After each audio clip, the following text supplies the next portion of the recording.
Hands up, everybody run. Cole's outside. You say you got a gun. Damn, that's what everybody say. Gone with the truck now. Everybody dead. Pick like anime. Nice.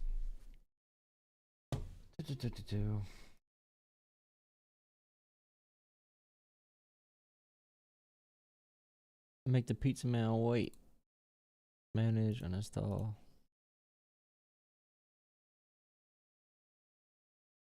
Uninstall.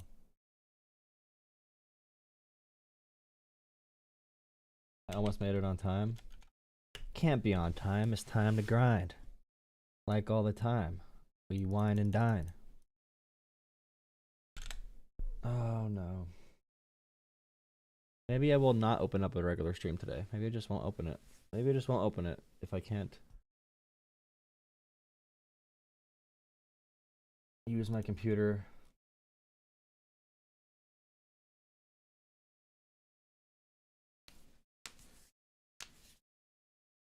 Oh god.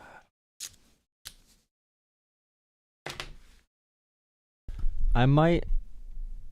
Oh god, dude. I've been exploring the possibility of actually running for something. Legitimately. We'll see. We'll see if I feel like it. I want to look up how you can take donations in the there's a part of a campaign where you like test if you have a chance to run or if you should run, and during that period you can feel out and you can get donations for running. But I'm trying to find out how I do that and how you take donations for that. I don't know if you need to use this, an official channel or something like that.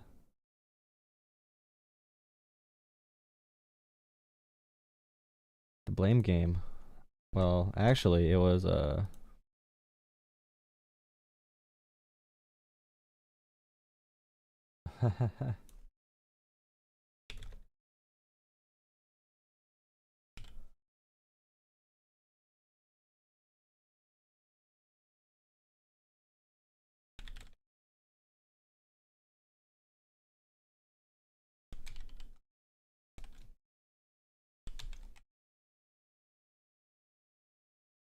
yeah, Walz.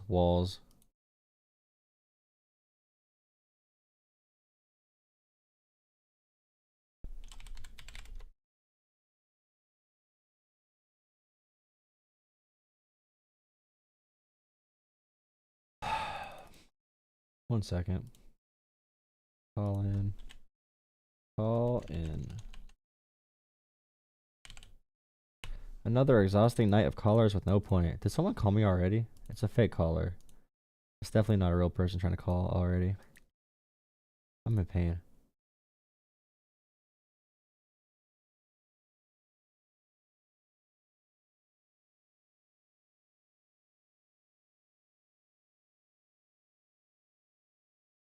Make the pizza man wait. Alright, I'll put up a regular stream too. Fine. Fine. Is that Fox News interview up? Fox News. Walz. What is his name again? Waltz Disney. Gender. Mike Waltz takes full responsibility. I'm sure he takes full responsibility. Okay. Yeah, dude. He found a picture online with Trump's. Oh, you're talking about that? I guess that's all you can really do here, huh? Is there someone calling again? No, that's the old person that called. Okay. 1 second. About to do this.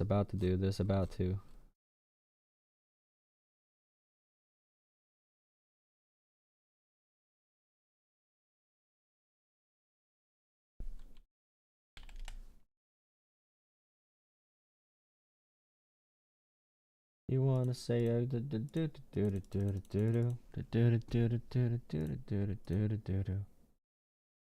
let's do this. Nice. Let's just text.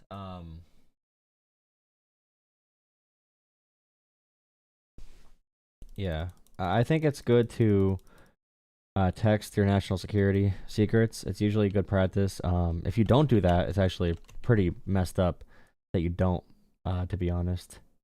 So, you know, a lot of people think that there's you know, a safety concern with messaging on Signal. But it's like I said before, like all you got to do is use Snapchat. Snapchat is safe, secure. Snapchat's how you make sure you can, you know, talk about our country's secrets without having any interference or any issues. Oh, God. I think the worst part about this entire scandal is how blatantly these individuals will lie about everything. They lie about everything, bro. Hegseth lied, Tulsi lied, Radcliffe lied, Walz lied about things that were already verified. Like the White House verified that these text messages were real, and they still lied about it. It's insane. Joining us now, one of the principals who was on that Signal chat, National Security Advisor Mike Walz. Advisor Walz, thank you for joining us tonight. The president expressed complete confidence in you today and his entire cabinet. But how did a Trump-hating editor of The Atlantic end up on your Signal chat? Trump-hating editor, don't talk about the facts, get emotional. And by the way, he told Trump, Mr. Trump, it's not a real scandal, it's a fake scandal. They're talking about this right now, Mr. Daddy Trump, because they want to take down your amazing first 2 months in office. We had an amazing 2 months, and the fake media, because Trump doesn't, like, Trump's not being president right now, by the way. Trump is a literal puppet. Trump was not involved in these messages. Trump is not involved in the chain of command. Trump is just there playing golf. So Trump did not know this was happening at all. At all. They just they have Trump go put the headset on and take pictures, so it makes it look like he's in the Situation Room. But Trump had no idea this was happening when the reporters were asking about it. But so Walz is like, "Hey, Trump, no, it's fake. It's fake. They're just coming after you, my daddy. Like, they're coming after you." Just play to his ego, just like Kamala said. Entire cabinet. But how did a Trump-hating editor of The Atlantic end up on your Signal chat? You know, Laura, I'm not a conspiracy theorist, but of Really? all the people out there, somehow this guy who has lied about the president, who has lied to Gold Star families, lied to their attorneys, and He's the person that added him to the call, by the way. And he's like, who did this? And by the way, they put him in charge of investigating this. He's in charge of investigating this. And I think this reporter that was added is the same guy that talked about Trump calling soldiers losers and suckers, or whatever it's called. Losers and suckers, or suckers and losers. When Trump demeaned our fallen soldiers. So now the fact that they're so blatant about this, it makes me believe the other stories even more, right? It makes me believe the other stories even more. and gone to Russia hoax, gone to just all kinds of links to lie and smear the president of the United States, and he's the one that somehow gets on somebody's contact and then gets sucked into this group. Is someone in your intel? Is someone in your intel? He got sucked into this group. What do you mean he got sucked into the group? It was not magic. He did not hack his way in. He's not a super hacker, bro. You added him to the group. Don't play dumb. It's so pathetic. It's so pathetic. Intel team trying to cause trouble here, because that's the scuttlebutt out there. Look, that we have people. No, look, this is a great group. The president has a great team. This is not first term. No, your team. I'm not talking about the other principals. No. These were principals and a couple of staff that were coordinating, as you saw, having a policy discussion as we went forward, and then just in the days before what was an incredible strike. Not only did we take out people that the Biden team never could, that we took out headquarters, missile caches. Remember, the capabilities of our military is not tied to Trump or this guy or Hegseth or any of them. Bringing this up right here is all propaganda. And in the text messages that were released, they literally went through the messaging strategy that he's trying to use right here. You know, blame Biden, talk about Biden. The issue is talking about this information on an unsecured line essentially on this platform. They say it's encrypted. Yeah, so is freaking Snapchat. Like everything's encrypted, bro. Everything's encrypted. So is Cash App, and I don't know if Snapchat really is. I'm not really sure. But encrypted doesn't mean safe or secured. And this can put people's lives in danger if you handle crucial intel like this.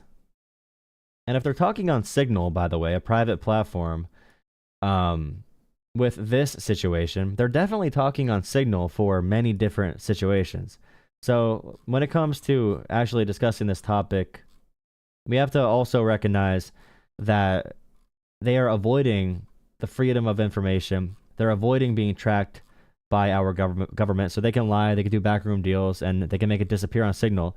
If we ever look into government records, it's not going to be on there. So this is bad for, you know, the most transparent administration in American history. The most transparent. And actually one of the leaders of the Houthi organization, we've since taken out several cents. And, you know, that's what they don't want to talk about. They don't want to talk about the success here. They don't want to. Someone said, what do you prefer they use? Microsoft Teams? Okay, I want you to just think for a second. The technology civilians use for communications is not the same technology they use in our intelligence community, in our Defense Department. Do you think they use the same exact technology we use? Do you really think so? Do you know what a SCIF is? A SCIF is a sensitive, compartmented information facility. I did look up what the C was. I forgot. But yeah, a SCIF is essentially where you go to make a phone call about sensitive information like this. And one of the people in the group chat, they were in Russia. That person being in Russia on this platform means Russia saw everything that was on their phone. Russia saw everything that was on their phone because they were in Russia as they were discussing these crucial marks of intel. Want to talk about the hostages getting released. They don't want to talk about the Black Sea ceasefire that we just put in place today as the president ends the largest land war in Europe, or the border, or the fact that Panama just kicked China out of the canal, and success after success after success. So they want to focus on this. It's embarrassing, yes. We're going to get to the bottom of it. I just talked to Elon on the way here. We've got the best technical minds looking at how this happened. But I can tell you, I talked to Elon because I added the guy to the group chat, and I'm stupid, and I'm putting our troops in danger, and a million other things. I talked to Elon. Bro. That's awesome. I talked to Elon, dude. I talked to Elon. Of course. Elon builds rockets with his pinky toe. Elon builds autonomous vehicles and satellite, internet, and brain chips. Elon does it all by himself. He's a genius, bro. Let's give the entire government to Elon, guys. I can tell you for 100%, I don't know this guy. I know him by his horrible reputation, and he really is the bottom scum of journalists. And I know him in the sense that he hates the president, but I don't text him. He wasn't on my phone. How dare he So you don't have know opinions? what staffer is responsible for this right now? Well, look, a staffer wasn't responsible, and look, I take full responsibility. I built the group to my job. I built the group. I built the group. Very precisely.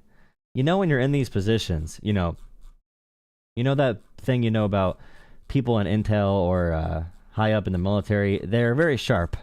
They're very sharp when they do things. When you have a bunch of clowns in charge, you put those very sharp individuals at risk.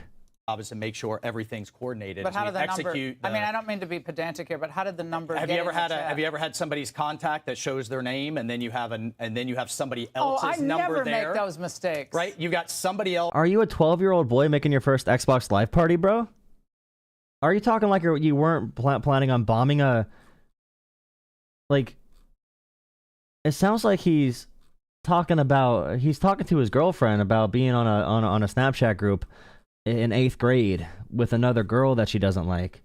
Like, yeah, I mean, we made the Snapchat group. I didn't realize who was in it. You know, I didn't know Rosie was in there. I know you don't like her. Girl name.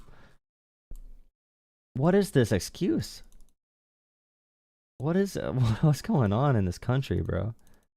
I mean, you know how it is. Sometimes you just like leak national security by accident, bro. Else's number on someone else's contact. So of course I didn't see this loser in the group. It looked like someone This else. loser. Now, whether he did it This deliberately loser. or Call him a loser. it happened in some other technical so cool. mean is something we're trying to figure out.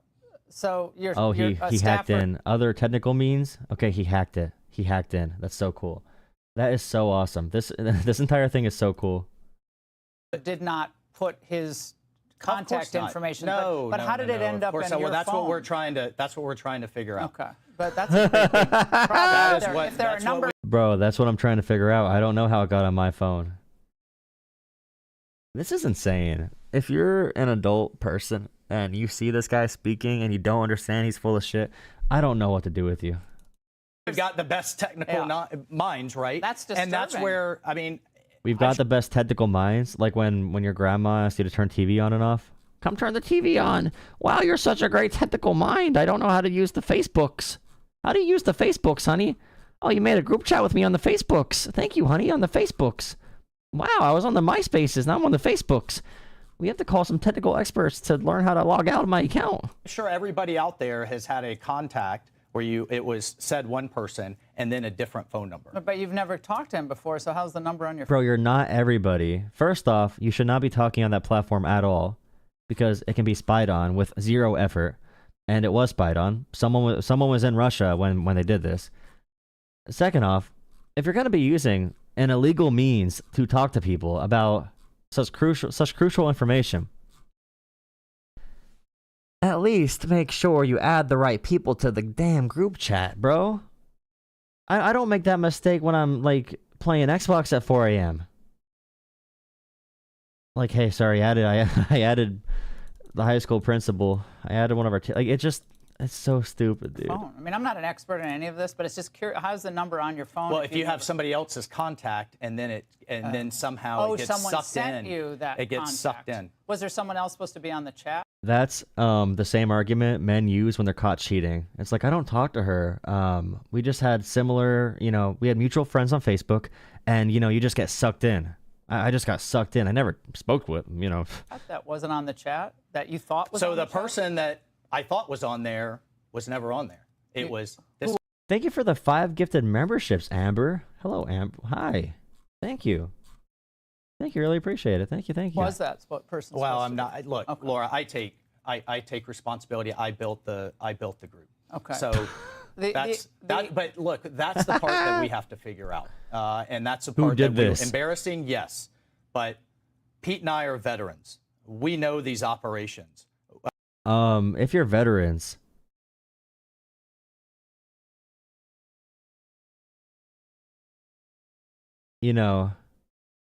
and Pete has spoken about this before, what top secret means or classified means. If you're veterans, you'd probably be, that's insulting to vets, to be honest. Acting like all vets are like you scumbags is insane. Because a real person who cares about America is not going to talk about such crucial intel on a private server. But also, it's such a cop-out. We were vets. Yeah, there's a lot of vets that are shitty people. And most vets are great people. But you guys are the shitty ones. He has been an excellent Secretary of Defense, and this was an operation that, I mean, it amazes me. I guess the Democrats were fine to leave all the sea lanes shut down. We're fine to have destroyers fired on dozens of times by this Why are we terrorist talking group, about and fine to Democrats, have bro? Iran Why are we talking about Democrats? You added someone to a friggin' group chat and compromised the safety of our troops. And you probably compromised us in the future for our national security purposes. And you're talking about Democrats? keep supplying them missiles. That was okay. The president takes decisive action. And now we're seeing some real success in taking down their air defenses, opening the sea lanes, taking out their leadership. We don't want to talk about that. We want to talk about this. Now, the Atlantic We don't want to talk about that. Oh my God, it's so pathetic. Trying to skirt all responsibility. told us in part that attempts to disparage and discredit us and our reporting follow an obvious playbook by elected officials and others in power who are hostile to journalists and First Amendment rights of all Americans. They're saying, don't blame the messenger. Your response to them? Lied about Russia, lied about Gold Star families, lied about even as last year in terms. See, we know that this current story is 100% true, and they're lying about it. So the Gold Star family's thing about Trump calling soldiers suckers and losers or whatever, and the other stories about Russia, which it's true, Russia helped to make sure Trump won. Even if they did not work directly with Trump, they still wanted Trump to win. All this stuff is true. And this current story, if you're a Trump supporter, this current story being so blatantly true, and if they're going to be lying so out in the open about it, you know, if they're going to lie this openly, you have to realize those other stories they told you about, saying the Russia stuff is a hoax and the suckers and losers thing is a hoax, Trump never said that. They're lying about those too. There's a reason they're grouping them in too. They're grouping them into the same bubble of information because they want you to think this is a lie. Just like they wanted you to think the other stuff is a lie. But just like the other things, this is true as well. This did happen. And now they're betting on your brain being so broken and conspiracy ridden that you're going to be unable to think independently for yourself. They think if they say Russia, Russia, Russia gate, Putin, Hillary Clinton, emo, if they say these buzzwords, they can shut off every critical thinking ability your brain has. Prove them wrong, please. Paying for the family of a Gold Star family that he absolutely did. I mean, lie after lie after lie. Have they ever apologized for any of that? No. I mean, this is... Do we care about the mainstream media? Do we care about the Atlantic? What I care about is staying focused on mission, accomplishing the president's agenda, getting these things done, cleaning up the Biden messes from Afghanistan to Ukraine to the Houthis to the border to China all over South America to the Arctic where we're completely exposed to NATO that's not paying up and the president has had success after success, he's got a fantastic national security team. Yeah, I mean, I think it's just stunning how many people on the team have his 100% trust. Someone said Biden stared at his watch while the caskets were lowered down. That's, again, you believe whatever propaganda they tell you. You believe whatever propaganda they tell you. You're making yourself mad about someone glancing down at their wrist one time. It's so stupid. He's staring at it. Like, how hyperbolic and emotional do you got to be? And there have been enormous successes early on in this administration, but you all are rattling the old cages of the establishment, defense, and national security embedded people who are still... Yes, you are rattling our national security people, the embedded people who are protecting our country. You are rattling them because you are putting our country at risk, of course, yes. Look at him. He knows he's a fraud. He knows he's a damn fraud. The people working in these jobs are great people, by the way. I don't know why they want to villainize these individuals who are, you know, mostly vets, you know, intelligence officers that move into the CIA, NSA, whatever organizations you want to talk about. Our national security is a big deal. And this guy's compromising it. He's compromising it. And he's talking about, you know, they are the deep state. Bro, maybe they care about the country. Maybe you're messing up. Working government, a lot of great people. But the concern is that somebody got involved here who didn't want the president to be successful. And a lot of us are very concerned someone said, vets are scammers. Let's go, Brandon. Typical Trump supporter. Shaking my head. About that. That someone is in this orbit who doesn't want this president of the United States to be a raging success and turn our foreign policy into an America First approach. We made a mistake. We're moving forward, and we're going to continue to knock it out of the park for this president. Look at what he's gotten done in under 2 months. And I didn't even get going on the economy, on trade, or all of those other pieces. And April 2nd's coming. The DNI, Liberation Day. The DNI was very adamant today and very clear clear back to your slogans. that there was no classified information in this text chat. And the Democrats, of course, are predictably, they're going to jump on this. Vets disagree with you. You know, I think Trump got 60% of the military vote. But in general, different vets from different eras have different ideologies, and many different vets are, I mean, it's very ideologically diverse in general. But also, I guarantee you, if you pull vets on this situation, they might not blame Trump, but they're not happy. No matter if they're Republicans or Democrats, they're not happy about this. If you even pretended to care about Hillary's emails, this is 50 million times worse than Hillary's emails ever were. 50 million times worse. Like, It's not even. I can't. You don't even. You can't even put a number on how much worse this is when it comes to endangering our troops. But should Goldberg just release the other information that he has? Because he's standing on this, well, I'm not going to release this information because I have my standards and journalistic standards. Okay, but it's not classified information, so does it matter? Would you care if the rest of this information came out? Okay, so let's say he releases the information and it is classified.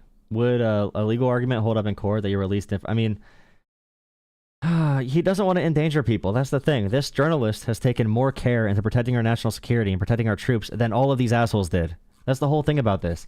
That journalist showed more principle and standing and stature than any of these assholes showed. Protecting whatever names are in there. And we'll find out eventually. But you can't trust them with anything they say because they're so openly lying about this. Look, I mean, I would prefer, certainly as the president was saying today, if we could all sit in a steel-lined lead room and have all of these conversations. I certainly want our... And then they say, I wish we could all be in the same room for all these conversations. You did not need to have a group chat with freaking Treasury, you did not need to have a friendly chat with the bros before you bomb the Houthis, okay? And if it's really that big of a deal where you need to be bombing another country, then yeah, be in a freaking skiff. Be somewhere secure. That's how you do it. It's not like, and I know he's appealing to the common person where it's like, things get busy. I wish we could all talk in the same room, but sometimes it doesn't work out like that. Sometimes the kids have soccer practice. No, bro, you're the U.S. National Security Advisor. You have a very basic level of oh my god, dude, it's so annoying. Because I know their goal here is to lie to people. Because he is convinced they can lie about anything. They can lie their way out of anything. The old Trump quote, you could shoot someone on Fifth Avenue and get away with it. That's really what they bank on. Our deliberations to stay confidential. This was an encrypted app that the CIA had on sitting there as John Ratcliffe was confirmed and walked into the building from the prior administration. It's on other agency apps. And so... Okay, so for the agency applications they use, when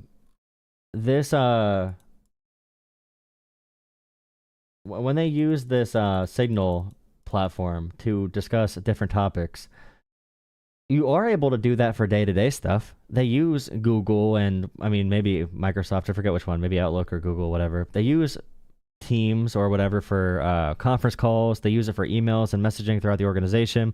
But if it's such important intelligence like this, if it's classified, if it's top secret, if it's a military operation that's about to happen, you are not supposed to do it on these platforms for a reason. And he's lying again, bro. Lying again. Yeah, you can use it for some things.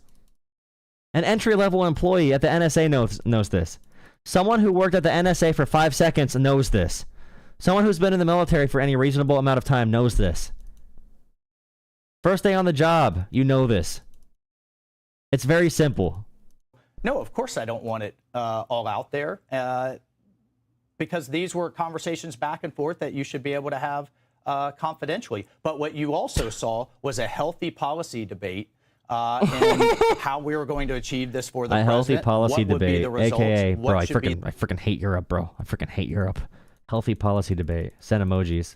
He sent emojis after the... Yeah, okay. The timeline. And I think, again, I am fortunate to work for this president. I am fortunate to help him execute this vision and incredibly fortunate to have this team around him. But there's no classified information in this exchange? No classified information. But you'd prefer it not to be out? Of course.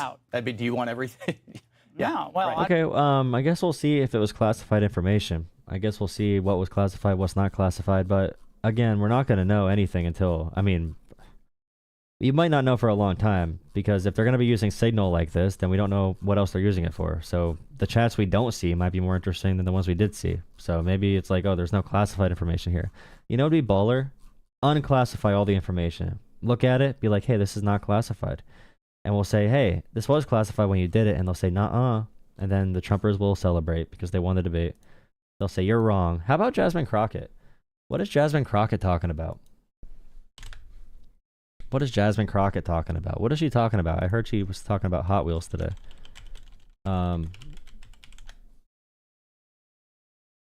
Let's see.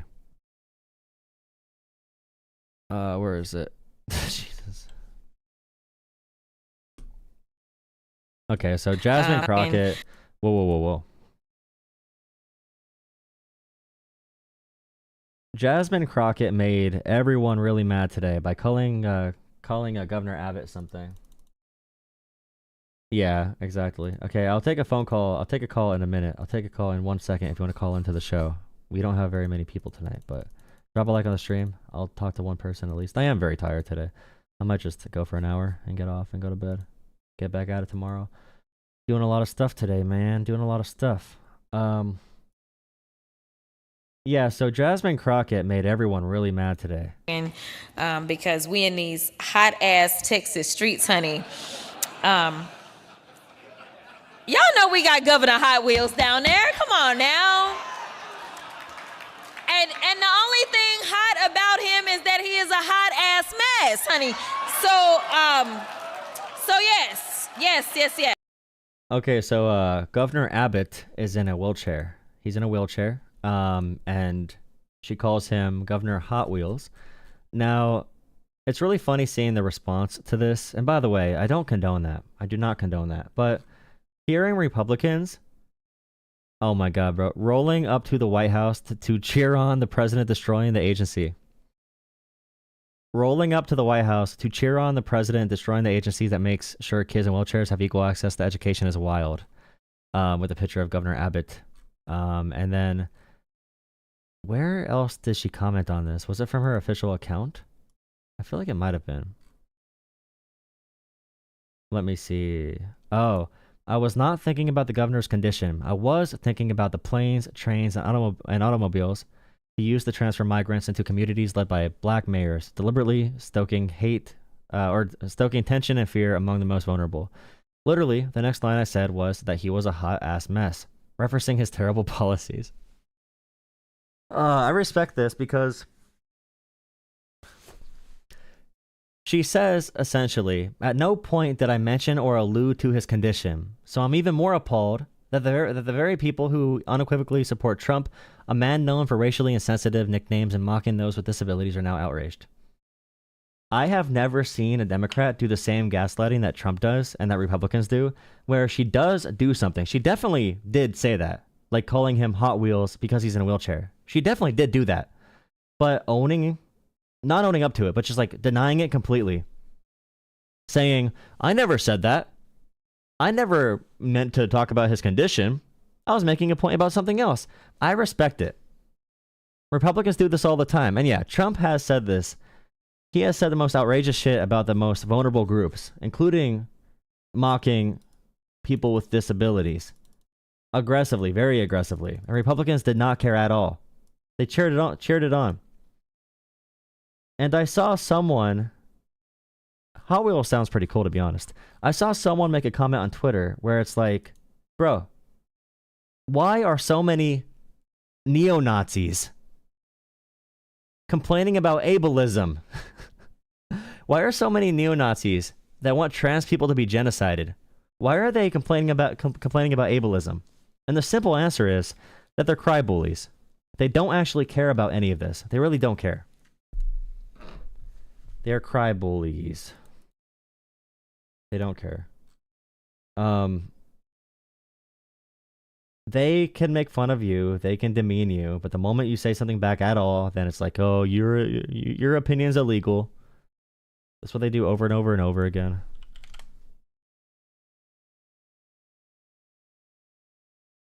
What's going on here? Why is this? He's got his own. What's going on? Okay. Ben Shapiro himself felt that way initially with what he had tweeted out.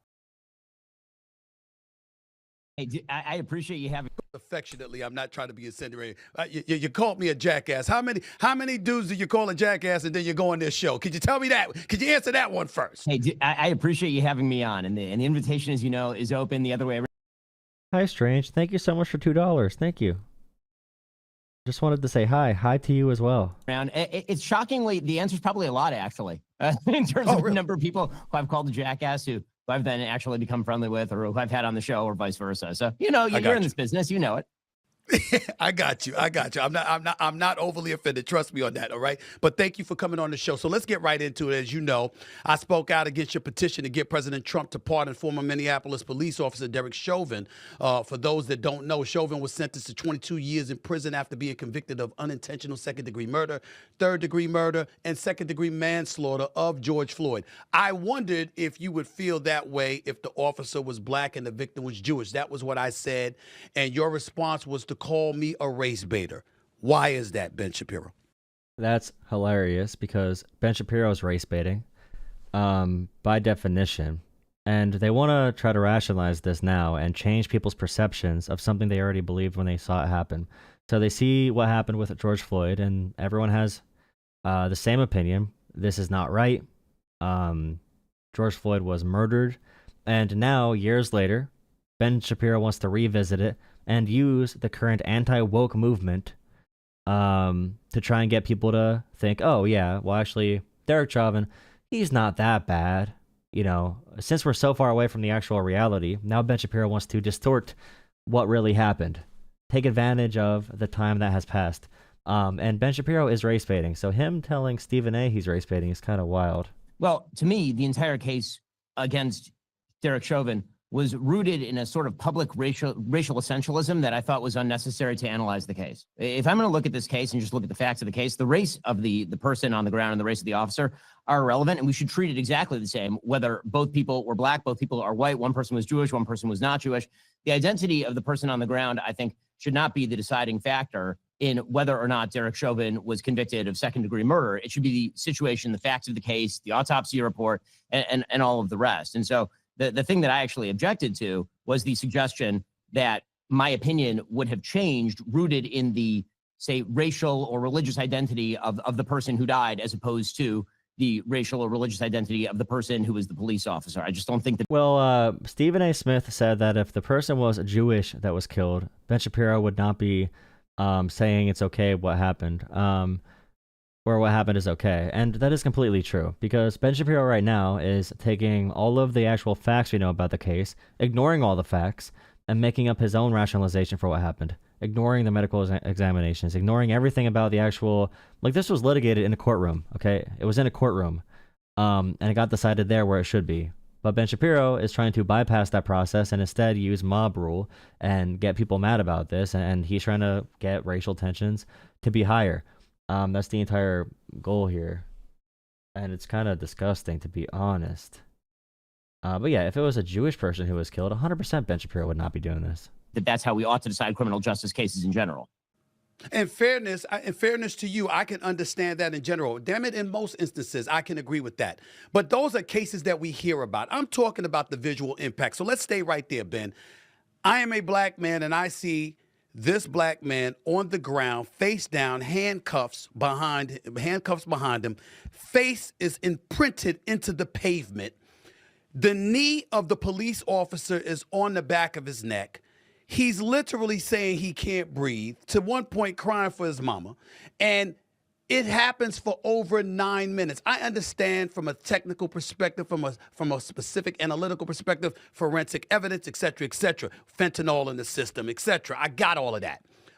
The actual examination did not give fentanyl as a cause for death at all. Looking at the drug tolerance, it was not the reason George Floyd died at all, and that's why this was litigated in a courtroom. And like, this is the issue with Stephen A. Smith talking about this. He's like, I understand the technical stuff. I understand all the technical stuff. No, you don't understand the technical stuff, because the technical stuff is on the side of Derek Chauvin being in prison for murder. All the information we have, the technical information, is agreeing with your position, but you're giving Ben Shapiro some of an... Look at him trying to make that dumbass mean mug. Holy crap. Why do these right-wing commentators need to have the dumbest, stern looks on their faces? Like, they need to pretend to act freaking, like, masculine. Like, what kind of angle is this, bro? Like, that's not even comfortable with my neck. I feel like I'm at a, like, that hurts my posture. My point is, and my question to you at that time was, seeing that, how could you have another opinion? How could it be based on the preponderance of evidence that you threw into the fray in order to ask for this man to be pardoned? I'm just going by, like, there are Sure. certain things No. that you just see, and 1 + 1 = 2. So, I mean, Steve Remember when Stephen A. Smith got Max Kellerman fired? Well, yeah. Multiple guests told Stephen A. Smith to his face with Max on the show. He told him to his face that Max Kellerman is more black than Stephen A. Smith. And he definitely took that to heart. And Max Kellerman fell off the face of the earth after that, right? I don't think he really does much anymore. I have not seen him in forever. But honestly, Nick Wright is really good for that purpose. Nick Wright's really good. So I think Nick Wright is kind of taking that place, and hopefully that show gets more popular with him. And First Things First, I think it's called. Stephen, actually, if you go back to my tweets at the time, May 30th and June 1st, if you look at my tweets, I'm saying the same kind of things you're saying right now. I'm saying the same kind of things at that time that everybody else is saying, seeing the tape, because there's no way to look at the tape. I saw that. And not be sort of shocked by what you're seeing on the tape, obviously. And then I think that the mark of a reasonable person is to change your opinion as the evidence changes. A lot of evidence emerged between the time that the tape was released, that horrible 9-minute tape, and the time the conviction actually happened. I mean, there's a full trial, there were autopsy reports, there was witness evidence. There were other people whose testimony was taken. There were multiple medical specialists who were called. And so in looking at all of that, that's the way we're supposed to adjudicate whether or not a person deserves to spend 22 years in prison. What evidence? Not based simply on our immediate gut response to the tape. And again, I had the same gut response to the tape that you did, and I think that everybody did. I think actually that tends to be the gut response of people when we see a lot of police activity, actually. It turns out that the police do a lot of things that look really rough on tape and really difficult on tape, and this was one of those things. Okay, make your point, bro. By the Minneapolis Police Department, right? Putting it's a submission technician that George Floyd was saying, I can't breathe, before he was even taken out of the car. He says, I can't breathe on the longer tape 6 times before he's even taken out of the car. I mean, it's a very long interaction with the police officers before you get to that 9-minute tape, the part that we all saw. And there's a part of the story that you can't see on the tape, which is the reverse angle. You can't see that there's a big crowd that's shouting at Chauvin. Chauvin is responding to that crowd. One of the preliminaries to getting up off of Floyd that way is to call what's called a code 4, which is where it's an all clear, where you feel that the crowd is not a threat to you. In fact, even the EMTs who showed up to provide care for Floyd didn't call a code 4 when they arrived on scene because they thought that the crowd was too threatening. So once you take into account all of the facts, if your opinion doesn't change and the fact pattern is different from what you Again, they litigated this in the courtroom. All the points Ben Shapiro was talking about, the defense brought up for Chauvin. The defense brought up all these points already, and they were shot down. And we can go through the different points, and I have to go look up the actual medical examination, but it's so annoying. Originally thought it was, then you're not doing your job as a commentator. So I can have the same gut response that you have when I first see that tape. The question is what you do when more of those facts emerge, when you do see more of that evidence emerge, when you do read the testimony and see the autopsies. See, but I believe, and this is just my belief, because in fairness to you, you're absolutely right. You did put out that tweet initially, and your position was it was shared by the Hannitys of the world, the Mark Levins of the world. And so when we talk about George Floyd's death, okay, him saying I can't breathe over and over again says nothing about what Chauvin did, about how George Floyd died. George Floyd being on fentanyl did not change how George Floyd died. It did not. The stress, the injury on George Floyd's body, the medical examiner explained why they came to their conclusion for it being a homicide. That means the death being caused by another person, that being Chauvin, or Chauvin, whatever his name is. So, like, all these points are meant to be emotional, to make you think emotionally about this topic. And various others, obviously with a lot of people on the left as well, before the preponderance of evidence that you're alluding to came into play. I get that. So in fairness to you, I have to say that. But sometimes... So the big point as well, and I'm going through my notes again, because unlike conservative commentators, I don't spend all my time focusing on causing race wars. But the 9 minutes and 29 seconds of him kneeling on Floyd's neck, you know, that included how much time did he stay kneeling on Floyd's neck after he was unconscious? How much time after Floyd was unconscious was he on his neck? That's what I really am interested in too. So you have to understand as well, don't allow Ben Shapiro to race bait you into being okay with the murder of someone. So George Floyd was unconscious Out of those 9 minutes, he was unconscious for half of that time. For over 4 minutes and 40 seconds. He kept his knee pressed on an unconscious person, a lifeless person. That's what made it so grueling and so terrible. It wasn't just, restraining someone for a little bit. Floyd became unresponsive, and the knee remained on him for another 4.5 minutes after he was unconscious, and then unresponsive. So after Floyd was actually dead, and actually fully unresponsive, so unconscious first and then dead, he still stayed on him. So think about that. A dead, lifeless body.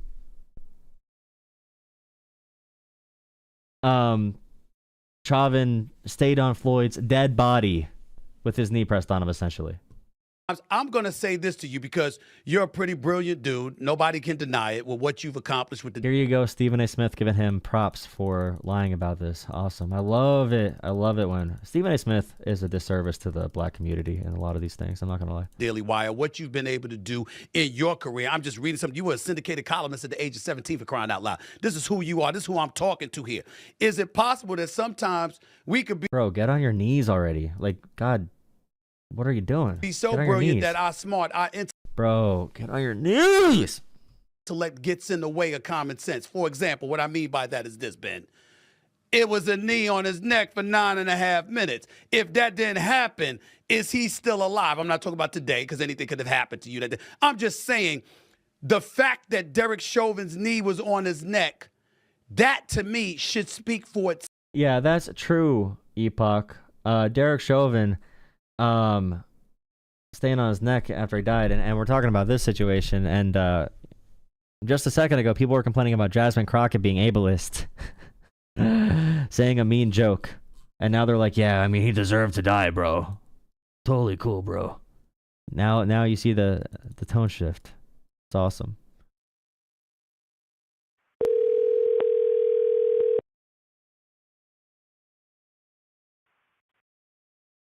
Hello. Hi, this is the Jolah Talks Politics show. What's up? Hi, how are you? I'm okay. How are you? Living the dream. Hell yeah. Same shit, different pile. Yep. Yeah. What do you want to chat about?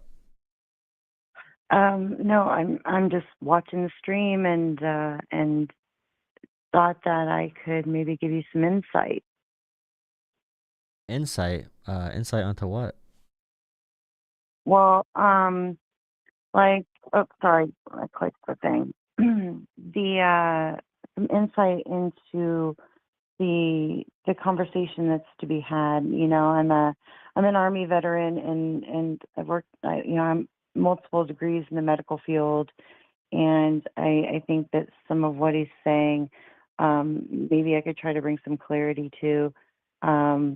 I think that this case is well, it redefined a lot of things for our country, and I'm just hoping that maybe I can help. Like, I don't know. I think that maybe we won't necessarily agree on everything, but I don't know. It could be a pretty passionate conversation, but I think, with absolute absolution, the drugs played a massive impact on the life of.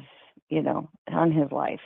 He, and I think that words are important, without a doubt. And, I think the actions that happened, and I think that what happened to George Floyd is absolutely tragic, but I've been in the ER, I've been in the OR, and if he would have come in without what happened to him, without police interaction, it's the critical amount, it was fatal, what he had in his system. You said it was fatal? It was a fatal amount. So the thing is that, the amount of drugs in his system was fatal. So if he would have come into our ER, right, and, you know, there was no interaction with the police and his friends brought him in, you know, it would have been fatal. We could have tried to give him the Narcan. We could have tried to give him everything or whatever. It was fatal. That's why he was lethargic. That's why. But you know the difference here, paranoid. right? You know the difference with like a fatal dosage for someone who never did a drug before versus someone who has a large tolerance. I also know how organs work. I've studied Okay, them you for said you both work in the of my medical field though. degrees. Let's talk about drug tolerance, right? You're telling me I don't understand how drug tolerance works. Explain it then, because And- that's the big thing in the Okay. case with the medical examiner, right? So explain that.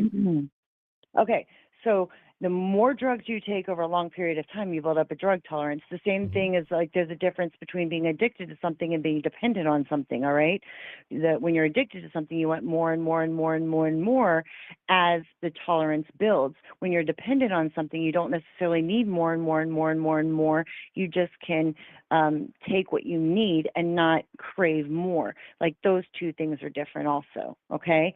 With the addict personality, with the addict side, which is what he was, he wanted more and more and more and more, and he did build up a massive tolerance.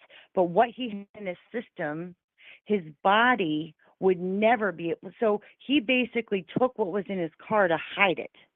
Okay, he stored it like a pocket. All right, his body couldn't metabolize it. He wasn't taking what he took to get high. He shoved everything in because he was scared because the cops showed up. By the time that metabolized,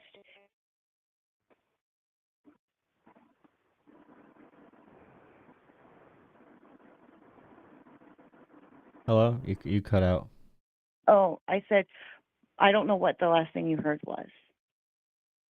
You said at the time it metabolized, but also they went through these arguments. The medical examiners went through these arguments, went through the classic signs of like an overdose, for example. And you could look at his pupils. His pupils showed no signs of an overdose because his pupils were dilated. And also the idea that he'd be freaking out and having panic attacks on a fatal dosage of fentanyl, he would be becoming sleepy. They usually die of overdose because their body stops Right. working. So, I mean, that's why the medical examiner said the 100% reason he died was because of the improper force. And even someone that was not on drugs would have died from these methods, especially considering Chauvin stayed on his neck 4.5 minutes after he became unresponsive. Okay, do you remember when he was walking to the car and he started to panic? He got to the car, he didn't want to get in the car, he began to panic. That's why they put him on the ground. And he was freaking out about wanting to get in the car. You remember that video? Then when he got on the ground and he urinated, these are all telltale signs of an overdose. No, it's not. I mean, you could have a panic attack, and the medical examiners I that don't actually think you were hands-on with this case. I do understand. I'm saying more about overdose than you are. You were running away from even talking about like a tolerance. But like when we talk about I like didn't run away. I explained when it to the you in cops great come up to the detail. car, well, you did not even say like the key point where the drugs have less of an impact on the system. It's not just wanting more and more and more. It's the drugs have less of an impact. That's why the body wants more, because your body builds up an immune response essentially to the drugs, and the drugs become less potent in the system, or like what actually affects you. So like if an alcoholic drinks alcohol, they need to drink a lot more to get drunk. They build up a tolerance to alcohol. Their body will not even feel it at a certain level. It just becomes their baseline. Their baseline changes. And the expert testimony, multiple experts testified, talking about, this restraint was not taught by the department. It was not taught. It was not authorized on the neck. And also, again, he was unconscious for 4.5 minutes under a knee while handcuffed, and was dead before the paramedics even had a chance to arrive. And there was no signs. There were no telltale signs of an overdose at all. There were no signs of that for the cause of death. And that's the thing we really need to look at. Right. And did you take a look at the lab reports? Which lab reports? Oh, the lab report, his blood work. What about the blood work? The blood work. Okay, so this is what's key about it, okay? Every single body, if you know anything about the medical field, every single body is different. It's just like you were talking about tolerance, and I was trying to explain the difference between, dependence, and like when you were asking me that question, I said there's even a difference between a person who's dependent on medication, a person who's addicted, and builds up that baseline like you were talking about. But when you shove everything in your car into your mouth to try to hide it, that is very different. And that's the example I was giving you because that's what happened, okay? That's different, okay? Now, the key point is when you look at the lab work and you look at where his fentanyl doses, like what his fentanyl levels were, how many drugs, he had several drugs in his system, but where his fentanyl levels were, those were fatal levels. It doesn't matter what you think your tolerance is.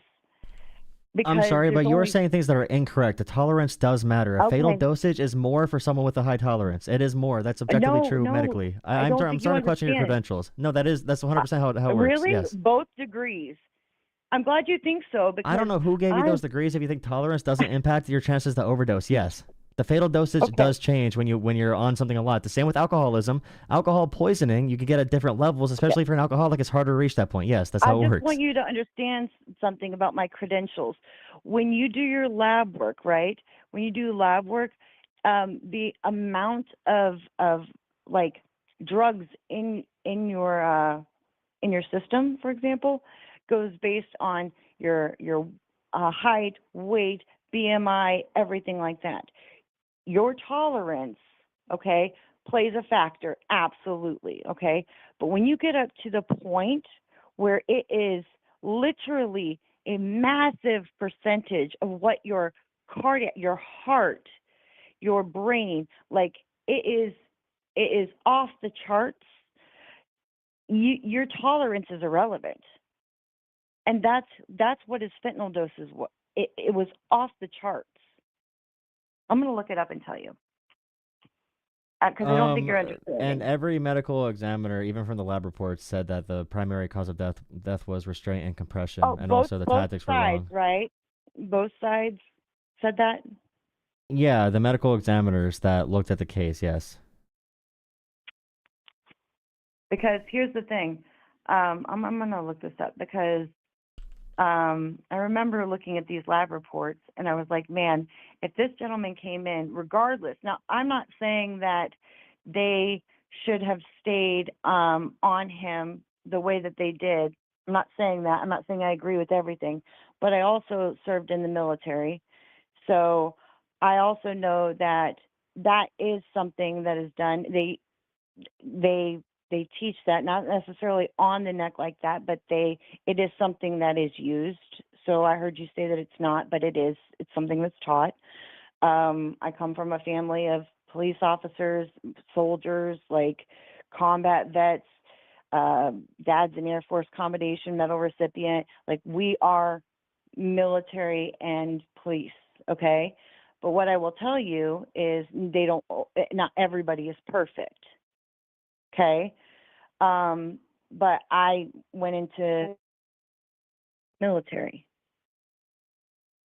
So what you have to understand is that there is a certain level where you have to understand that both were wrong. If you can't... The prosecution found 5 different experts, a forensic medicine specialist, a forensic toxicologist, pulmonologist and critical care specialist, forensic pathologist, and a chief medical examiner who did the autopsy.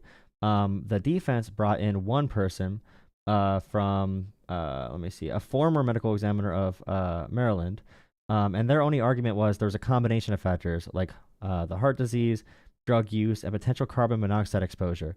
And they wanted the cause of death to be undetermined rather than homicide. So that's one person that the defense had. They could not find many people to take the case because it was a loser, especially when looking at the medical information. But the prosecution's side and their thorough investigation and lab reports are much more in-depth than what the defense had. And the defense had theories. The actual lab reports about the blood, like you're talking about with the drug concentration, does not say at all that the drugs were the determinant factor. There's no evidence that George Floyd would have died that day at all, not even close, if this did not, if the knee was not placed on that exact place in his neck, restricting blood flow and oxygen and breathing for that amount of time. Okay.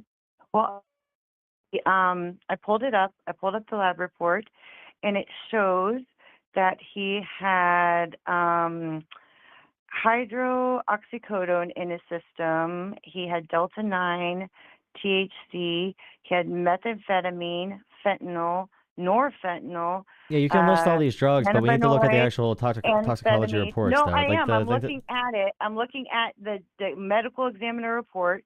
He had amphetamines. Okay, So just so okay, you know, I and don't, amphetamine, okay, I'm sorry, but I know looking it at the probably actual doesn't help. studies, it matters with the case though. So Like I'm looking at the actual case and like the it cause is a of death. case. It's literally from. I know it doesn't help, but just so you know, an But all those drugs did amphetamine not is play a an role. upper.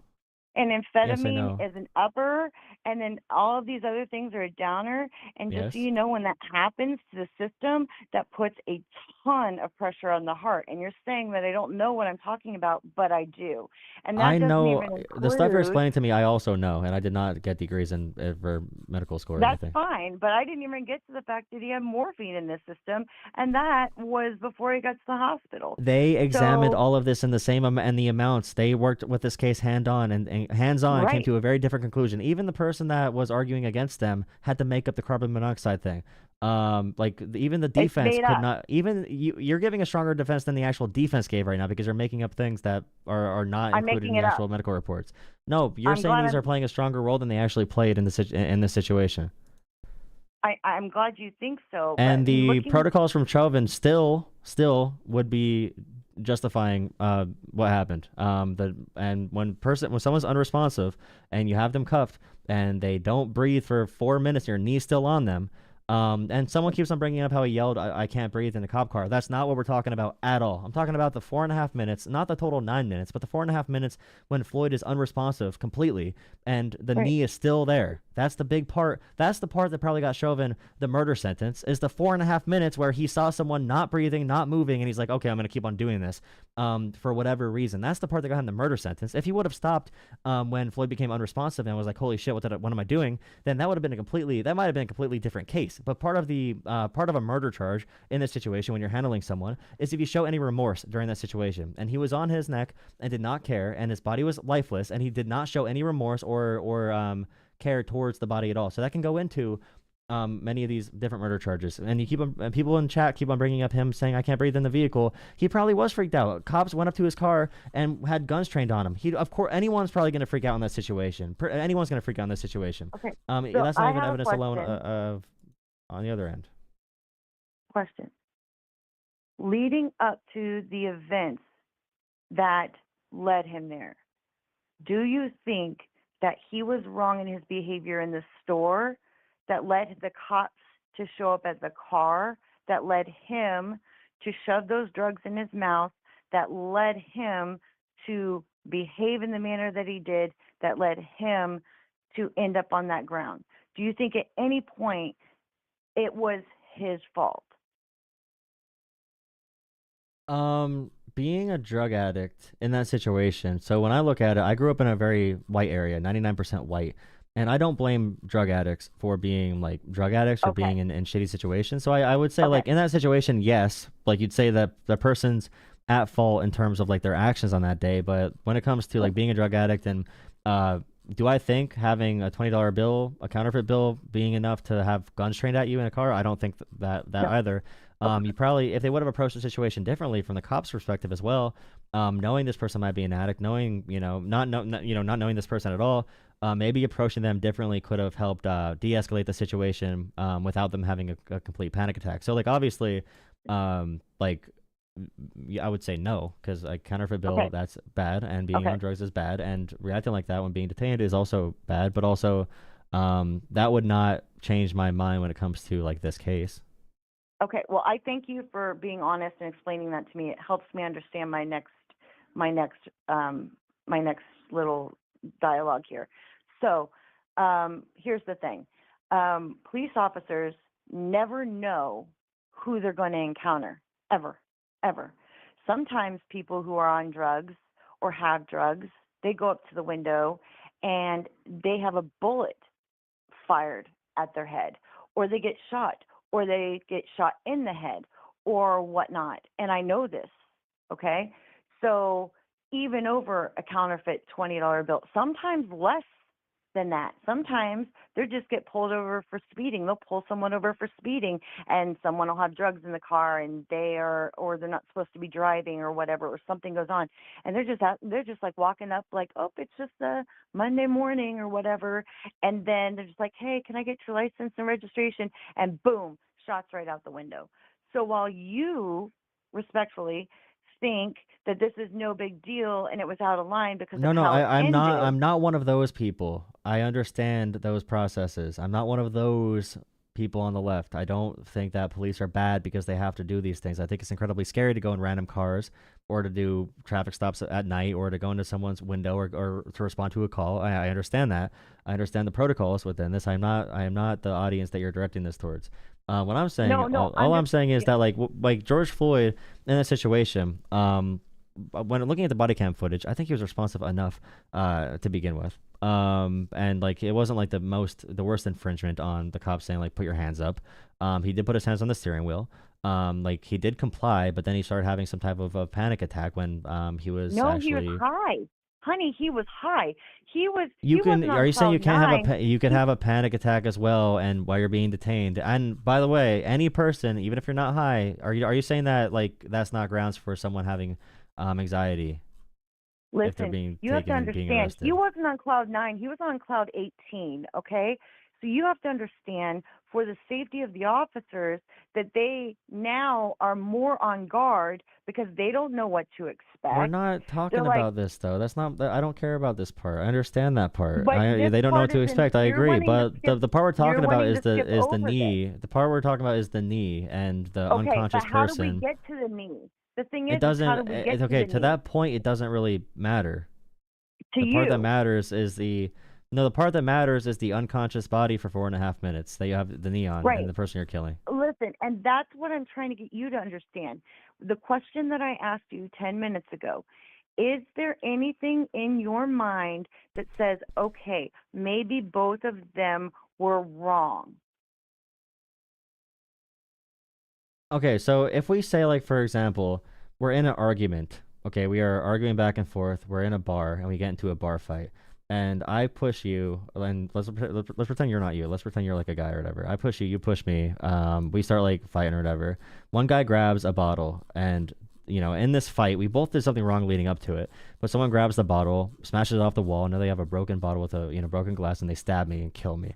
Up to that point, we both did something wrong. But I would say that one person escalated force to a point that was beyond reasonable, very unreasonable, and that person would still be blamed, for doing that, unless and that it's like leading up to the moment, you could say like, okay, well, this person like was called by the by the people there for counterfeit $20 bill, and then the person was having some type of a panic break when they arrested him. You could say that he was high, and then at the point of you have him on the ground and you have a knee on him, and he is now unconscious for 4.5 minutes. And it's a maneuver not even taught by the police, the department there or whatever, the police training they have there. Then that's the point that is really the focus, is the unconscious body, the lack of remorse for the person who's unconscious underneath you. That's the big point. Like 4.5 minutes is a good amount of time to keep that pressure on that exact part of the neck when someone is not breathing, when someone's not even responsive at that point. Because people talk about the 9 minutes, but the 4.5 minutes to me is the really bad part. Right. And again, I understand exactly what you're saying. You say a panic attack, but from their point of view, it was more like resisting arrest, and they were assessing the situation. They said, get out of the car. He looked like he was going to get out of the car. He got back in the car. They have to make sure to remove him from the situation, especially when they notice he's high. So that's resisting arrest. Then they have to be more like, you have to get out of the car. Then it becomes more exaggerated when he makes a scene and he brings other people involved, gets other people. But do you realize the case, like I said before, everything you're saying right now, I already said when we started talking, that leading up to that point, you could say, okay, I already said that. Okay, obviously, George Floyd, we don't, and I know people on the conservative party in America like to act like people on the left talk about George Floyd as a savior, as a hero, as a messiah. No, like it's just someone that people view as being a victim of excessive force from law enforcement, and became a symbol, not because they were an amazing person or did the best things, but because they were victims of something. It was not like a chosen hero. We're not saying this person's great. We're not saying they did nothing leading up to this. What we're focusing on is the engagement between Chauvin, because there were other officers there as well, but between Chauvin and Floyd.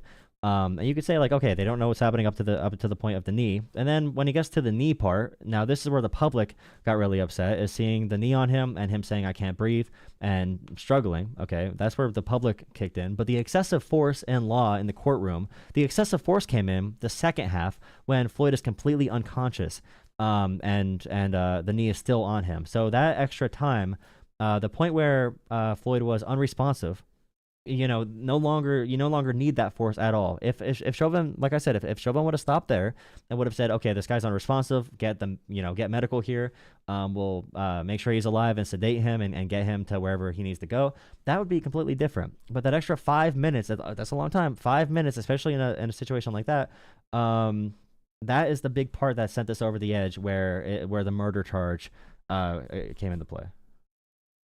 Right. And this is where I think we can agree.